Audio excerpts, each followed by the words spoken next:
Hi, this is Pastor Jonathan Warren, Outreach Ministries.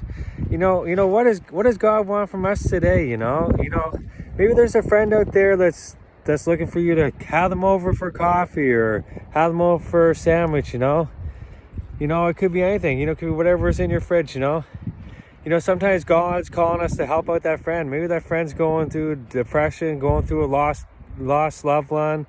Anything could be happening in life. Maybe they're having struggles at work or something like that. For me, if something's going on, sometimes to me it's just going for a ride on my motorcycle. You just see God's beautiful creation. Look how beautiful it is here. This is Cape Spence. It's really beautiful. I encourage my friend, read a couple portions of scripture today. Call a friend, see if they want to go out for coffee or something like that. See what they're doing. I know sometimes, the financial market can be up and down. It could be hard. You don't have to have anything special. You can boil a couple hot dogs. You can have a little campfire. I invite my friends. Send me a message. Maybe we can have a bonfire sometime and have a couple hot dogs or whatever. Have something nice on the barbecue. Maybe go play some pool or go for a motorcycle ride. What's everybody doing today?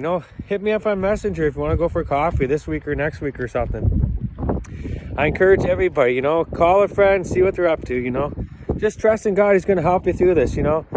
God put us on this beautiful earth for a reason, and it's not just for ourselves. It's not just for us to have fun every day. Having fun's great, but sometimes you can just go pick up a friend, take them for a drive, maybe run a few errands for them or something like that. And maybe they really appreciate that. Maybe they don't have a vehicle or something like that. Anyways, I encourage my friends today.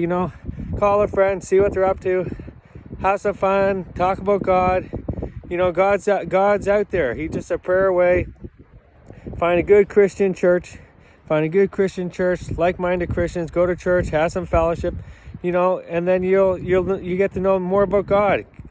Have some more like-minded people, and Christian people are going to build you up, and they're going to help you when you're having a hard time. Anyways, I encourage you to have a great day today. Enjoy God's beautiful creation. Here it is. Have a great day. God bless. Talk to you later. Bye.